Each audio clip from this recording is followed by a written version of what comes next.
Olá pessoal, aqui é o professor Bill, estou aqui para resolver a prova de Química Vestibular 2013, Universidade de Passo Fundo, Vestibular de Inverno. Começaremos com a questão número 65. Desde que foi criada em 2012 pelo governo do estado, a Operação Balada Segura tem apertado o cerco à embriaguez ao volante em todo o estado. Um texto falando sobre o teste de bafômetro, e aí a gente remete ao texto. O bafômetro é um aparelho que permite determinar a concentração de etanol no organismo. Assinale a alternativa correta. Considerando as substâncias etano, etanal e etanol, somente o etanol possui moléculas que nos estados sólido e líquido estarão unidas por ligação de hidrogênio. Para que haja ligação de hidrogênio, há necessidade da ligação HF, HO e HN dentro da molécula. O etano é um hidrocarboneto, só tem carbono e hidrogênio. O etanol não tem a ligação entre o hidrogênio e o oxigênio, já que o oxigênio faz uma dupla ligação com carbono. E o etanol, assim como todos os álcoois, tem o grupo hidroxila, que realiza ligações de hidrogênio. A letra A já está correta. O que está errado nas outras alternativas para não anular a questão? O éter dimetílico irá evaporar mais lentamente do que o etanol, devido às interações entre moléculas de éter serem do tipo ligações de hidrogênio. O éter entre as suas próprias moléculas não realiza ligações de hidrogênio por não ter HF, HO ou HN. O etanol e o éter dimetílico diferem quanto às suas formas moleculares, mas apresentam o mesmo tipo de interação. Não. O álcool produz ligações de hidrogênio, o éter produz dipolos permanentes. Devido à sua baixa solubilidade em água, o etanol, ao ser ingerido, penetra facilmente na corrente sanguínea e é distribuído para todas as partes do organismo, podendo alterar os reflexos do motorista. O etanol não é uma substância de baixa solubilidade em água, ele é uma substância de alta solubilidade em água. No bafômetro ocorre uma reação de óxido-redução que permite determinar o teor de etanol no organismo devido à formação de ácido etanóico que apresenta como fórmula C2H6O. A fórmula do ácido etanóico é C2H4O2, portanto não corresponde a essa fórmula química. Realmente a letra A, mais uma vez, uma questão clássica da UPF sobre comparação de compostos orgânicos. Questão 66. O bicarbonato de sódio é uma substância química de uso doméstico que atua no princípio ativo da maioria dos efervescentes utilizados para o combate da hiperacidez estomacal e é também usado nas padarias e confeitarias como fermento. Já o SO2 é um gás que é liberado a partir da combustão de alguns combustíveis e pode agravar a poluição atmosférica. Estamos comparando o bicarbonato de sódio com dióxido de enxofre. O dióxido de enxofre é um óxido de caráter neutro que não reage nem com água, nem com bases e nem com ácidos. Não é verdade, o enxofre, ao reagir com oxigênio, forma o SO2, que é um óxido de caráter ácido. Ao reagir com a água, ele tende a virar um ácido, no caso, o ácido sulfuroso. O bicarbonato de sódio regula a hiperacidez estomacal em função de diminuir o pH, além de liberar CO2 que causa a efervescência. A função do bicarbonato como antiácido é diminuir a acidez, e a diminuição de acidez ocorre com elevação de pH e não diminuição. Letra C. O dióxido de enxofre, quando dissolvido em água, leva à formação de soluções que apresentam valores de concentração de íons segundo a relação OH maior do que H3O+. O que indica isso? Que isso é um meio básico, a concentração de íons hidroxila maior que a concentração de íons hidrônio. E como eu já falei, o SO2 é um óxido ácido, ou seja, há uma inversão nesse valor aqui. O bicarbonato de sódio auxilia no crescimento da massa do bolo no processo de fermentação pela liberação do gás hidrogênio. Não. A função dos bicarbonatos é gerar CO2, que vai causar o aumento da massa. Bicarbonato de sódio em solução aquosa apresenta um comportamento básico, pois quando em interação com a água, produz um aumento na concentração de íons hidroxila. Por isso que ele é usado como antiácido, porque ele tem um caráter básico, já que ele vem de uma base forte, que é o hidróxido de sódio, combinado com o ácido carbônico, que é um ácido fraco. Uma questão de conhecimento básico de química inorgânica. Questão 67, que tratou, infelizmente, da tragédia da Boate Kiss. Queima da espuma de isolamento acústico que revestia o teto da Boate Kiss liberou monóxido de carbono, dióxido de carbono e gás cianídrico que mataram 240 frequentadores na casa noturna de Santa Maria em 27 de janeiro. a conclusão e a inalação de gás cianídrico como principal causa do gás dos óbitos. O gás cianídrico de forma HCN, substância extremamente letal. Considerando os gases citados na notícia, além do ácido cianídrico, nós temos também o monóxido de carbono e o dióxido de carbono. Muito bem. Ao adicionar algumas gotas de uma solução etanólica de fenolftaleína a uma solução de dióxido de carbono, essa irá adquirir uma coloração rósea devido ao comportamento básico da solução formada. O dióxido de carbono em contato com a água forma ácido carbônico, que deixa a fenolftaleína incolor e não rósea. O elemento químico oxigênio apresenta um comportamento de não metal. Quando seus átomos se unirem a átomos de outros não metais, como carbono e nitrogênio, haverá a formação de compostos iônicos. Não, né? Quando um não metal se une a outro não metal, a ligação terá um caráter covalente. Átomos do elemento químico oxigênio podem também se combinar com elementos metálicos, levando à formação de óxidos moleculares, tais como o Fe2O3. Quando o oxigênio se liga a elementos metálicos, ele vai formar óxidos iônicos através da ligação iônica. A ligação entre o carbono e o nitrogênio na formação do íon cianeto ocorre através da transferência de elétrons, formando íons que se mantêm unidos por força de atração eletrostática. A transferência de elétrons é característica da ligação entre metal e não metal, que é a ligação iônica. No caso do carbono com nitrogênio, nós temos uma ligação covalente que ocorre por compartilhamento de elétrons e não transferência. Os gases dióxido de carbono e gás cianídrico, que podem causar asfixia quando inalados, ao serem dissolvidos em água, levam à formação de soluções aquosas de comportamento ácido. O gás carbônico, como já foi mostrado, e o ácido cianídrico, por ser realmente um composto de caráter ácido. Essa foi a questão 67. A questão 68 envolve termoquímica.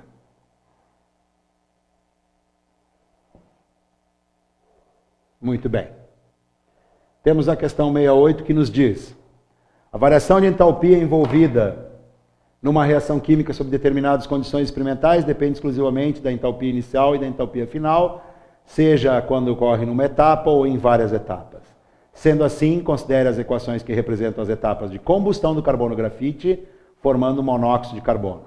Carbono-grafite formando gás carbônico, ΔH menos 393,34, monóxido de carbono com oxigênio virando gás carbônico, menos 565,97. Considerando as condições descritas, verdadeiro ou falso? Para a reação de combustão incompleta de 2 mols de carbono-grafita, que levem à formação de CO, serão liberados 220,61 kJ. Temos uma questão de lei de Hess.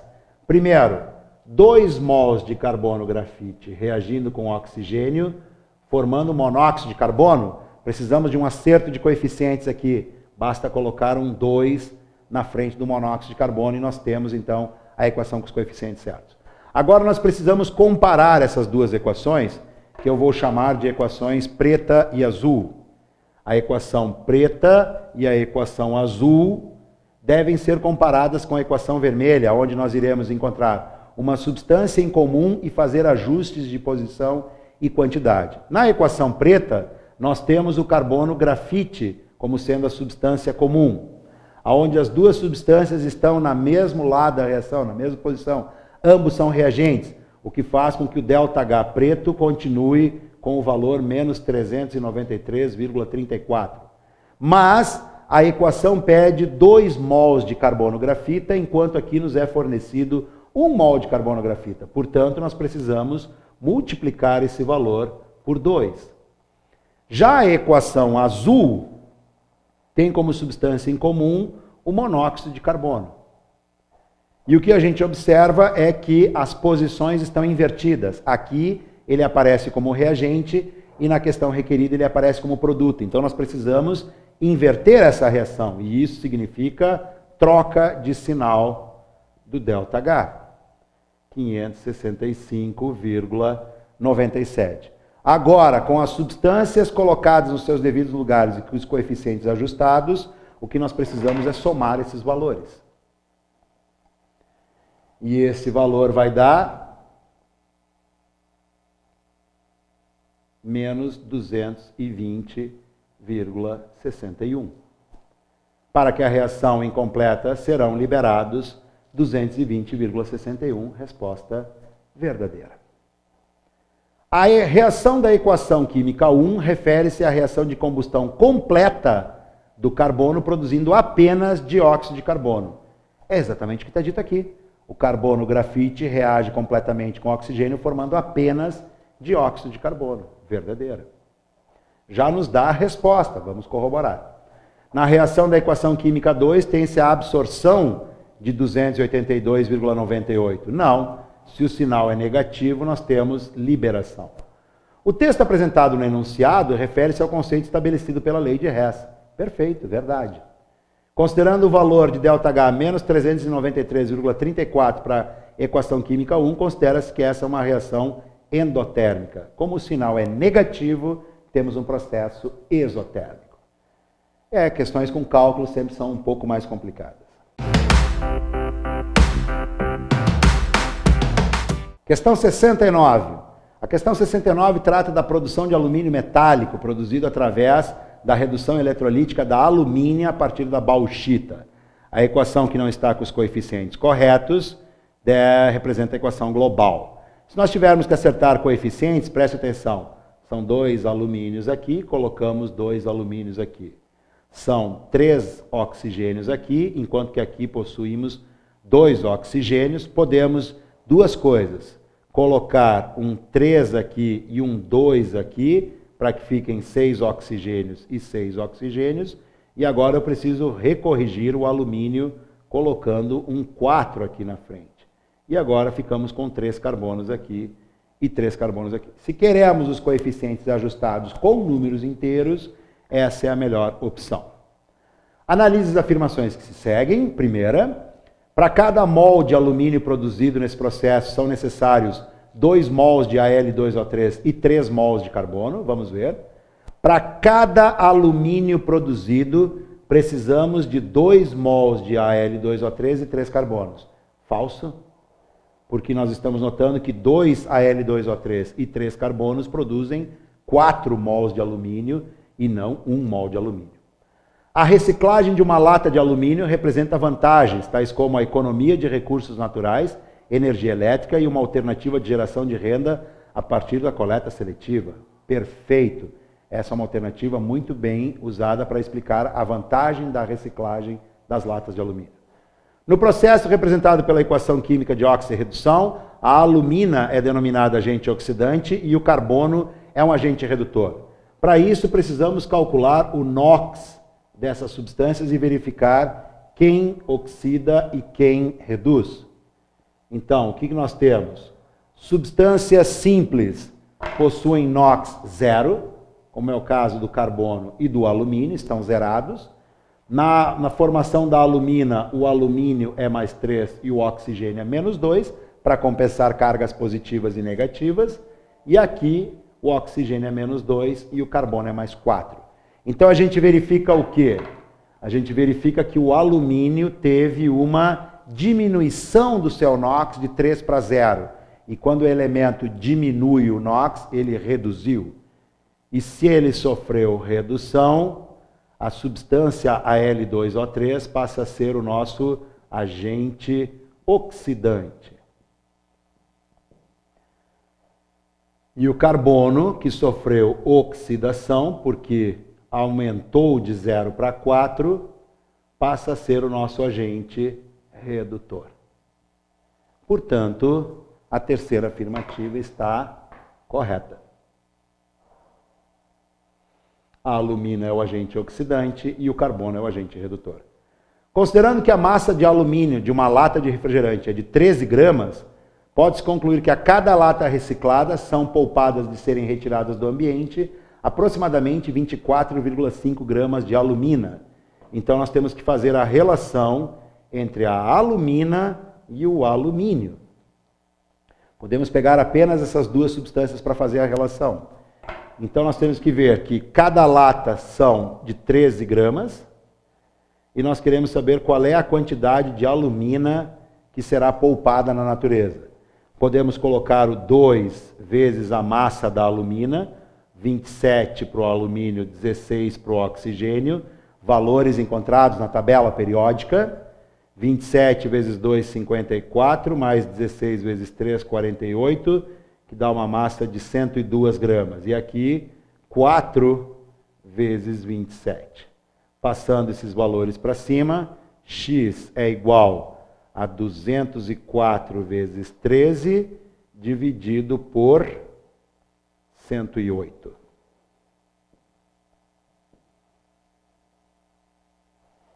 E este x vai dar aproximadamente 24,5 gramas. O que nos traz uma resposta correta e, portanto, 2, 3 e 4, letra C.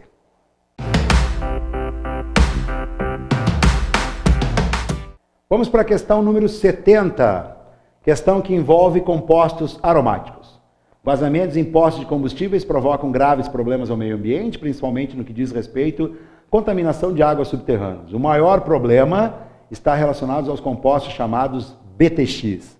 BTX é a sigla para esses 3 compostos aromáticos, benzeno, tolueno, xileno. Observe as 2 estruturas semelhantes. Eu posso colocar as 3 ligações duplas conjugadas ou o anel aromático, que são ligações idênticas. De acordo com as estruturas, analise as opções. Primeiro, todos fazem parte do grupo dos hidrocarbonetos aromáticos com heteroátomos na estrutura do tolueno e do xileno. Não há heteroátomos na estrutura de um hidrocarboneto, só há carbonos e hidrogênios, e o hidrogênio nunca pode ser um heteroátomo porque ele só realiza uma ligação. Possuem fórmulas moleculares respectivamente C6H6, C7H8 e C8H10. Cada anel aromático tem 6 carbonos, e cada carbono está preso a um átomo de hidrogênio. Portanto, aqui nós temos a fórmula C6H6, C6H6. Aqui nós temos 7 carbonos, 1, 2, 3, 4, 5, com 3, 8 hidrogênios. E aqui nós temos 1, 2, 3, 4, 5, 6, 7, 8 carbonos, 1, 2, 3, 4, 7, 10 hidrogênios, o que faz com que as fórmulas estejam corretas. Os hidrocarbonetos aromáticos são geralmente mais tóxicos que os compostos alifáticos com o mesmo número de átomos de carbono. O problema dos compostos aromáticos é a ressonância do anel que faz com que eles sejam mais tóxicos para nós. Nos postos de combustíveis, o sistema composto pela água de lavagem com os resíduos de combustíveis líquidos, dentre eles os BTX, tem seus componentes separados por filtração. Para que eu possa fazer uma filtração é necessário que haja substâncias sólidas, e nesse caso todas as substâncias são líquidas, o que não vai poder ser feita a separação por filtração. 2 e 3. Resposta, letra D.